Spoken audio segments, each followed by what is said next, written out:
వచ్చినప్పటి నుంచి కూడా జగన్మోహన్ రెడ్డి గారి ప్రభుత్వం ఏర్పడేదాకా కేవలం 11 ప్రభుత్వ మెడికల్ కాలేజీలు మాత్రమే ప్రారంభమై రన్నింగ్లో ఉంటే జగన్మోహన్ రెడ్డి గారు వచ్చిన తర్వాత ఏకంగా 17 ప్రభుత్వ మెడికల్ కాలేజీలు తీసుకురావడం కూడా జరిగింది. ఒక ప్రభుత్వ మెడికల్ కాలేజీ తీసుకురావాలంటే అది ఒక కాలేజీనే కాదు, దాంట్లో ఒక సూపర్ స్పెషాలిటీ హాస్పిటల్ కానీ టోటల్గా అదంతా కూడా ఒక వ్యవస్థలాగా పనిచేసే అవకాశం ఉంటుంది. అట్లా 17 గవర్నమెంట్ మెడికల్ కాలేజీలు తీసుకొచ్చి ప్రారంభిస్తే వాటిల్లో తెలుగుదేశం కూటమి ప్రభుత్వం అధికారంలోకి రాగానే జగన్మోహన్ రెడ్డి గారు 7 ప్రభుత్వ మెడికల్ కాలేజీలు పూర్తి చేసేశాడు. మిగిలిన 10 కాలేజీలు మేము పూర్తి చేయడం మాకు సాధ్యం కాదు, కాబట్టి ఈ 10 మెడికల్ కాలేజీలను మొత్తాన్ని కూడా మేము పీపీపీ మోడ్లో ప్రైవేటైజ్కి అప్పగిస్తా ఉన్నామని చెప్పి ఈరోజు చంద్రబాబు నాయుడు గారు తీసుకున్నటువంటి చర్య ఇది రాబోయే రోజుల్లో అనేకమైనటువంటి వ్యవస్థలు సంస్థలు అన్నింటినీ కూడా ప్రైవేటు పరం చేయడానికి ఈరోజు మొట్టమొదటి అడుగుగా ఆయన ఈ 10 ప్రభుత్వ మెడికల్ కాలేజీలు అన్నింటినీ కూడా ప్రైవేటు పరం చేయడం జరిగింది. ఆ రోజు జగన్మోహన్ రెడ్డి గారు ఆర్టీసీని గవర్నమెంట్లోకి తీసుకున్నారు, ఎందుకంటే అది పేదవాడికి సంబంధించిందని. ఎయిడెడ్ వ్యవస్థని గవర్నమెంట్లోకి తీసుకున్నారు, వైద్య విధాన పరిషత్ని గవర్నమెంట్లోకి తీసుకున్నాడు.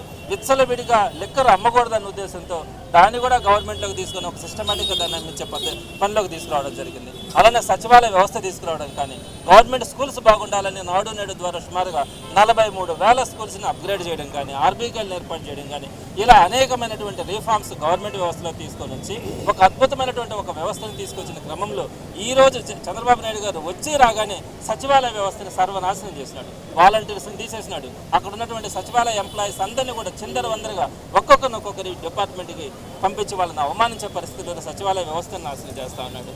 ఇందులో భాగంగా ఈ గవర్నమెంట్ మెడికల్ కాలేజీలకు సంబంధించి 10 గవర్నమెంట్ మెడికల్ కాలేజీలు నేను రన్ చేయలేను, నేను కనుక దీన్ని కంప్లీట్ చేయాలంటే సుమారుగా నాకు 23 సంవత్సరాలు పడుతుందని చెప్పాడు. కేవలం జగన్మోహన్ రెడ్డి గారు ప్రారంభించినటువంటి 3 సంవత్సరాల్లోనే 6 కాలేజీలు కంప్లీట్ చేసి ఇంకొక కాలేజీని కూడా ఆల్మోస్ట్ పూర్తి చేసి 7 కాలేజీలను కంప్లీట్ చేసినారు. అయితే మీరు 10 కాలేజీలు నాకు కంప్లీట్ చేయాలంటే 23 సంవత్సరాలు పడుతుంది, కాబట్టి నేను కంప్లీట్ చేయలేనని చెప్పడానికి కొంచెమైనా కూడా సిగ్గుపడాల్సిన అవసరం కూడా ఉంటుంది. సో అవన్నీ కూడా వదిలేసి కేవలం జగన్మోహన్ రెడ్డి గారు తీసుకొచ్చినారు. ఈ ఘనతంతా కూడా జగన్మోహన్ రెడ్డి గారికి పోతుందన్న ఆలోచనతో వాటిని తీసుకొని వచ్చి ఈరోజు ప్రైవేట్లో పెడితే సుమారుగా ₹1 కోటి నుంచి ₹3 కోట్ల కూడా ఒక్కొక్క సీటు అమ్ముకునే పరిస్థితి రోజు ప్రైవేట్లో మనం చూస్తూ ఉన్నాం. కాబట్టి ఈ వ్యవస్థని నేను ఒక మాట చెప్తా ఉన్నాను, ఒక తల్లికి 9 నెలలు గర్భం దాల్చి 9 మాసాలు మోసి ఒక బిడ్డని కనిన తర్వాత ఆ బిడ్డ బాగోగులు చూసుకోవాలంటే ఆ బిడ్డ ఎంత ఆ తల్లి ఎంత కష్టపడుతుంది అనేది అందరికీ తెలుసు. ఆ విధంగా ఈరోజు జగన్మోహన్ రెడ్డి గారు ఈ 17 కాలేజీలు పర్మిషన్స్ తీసుకురావడానికి కానీ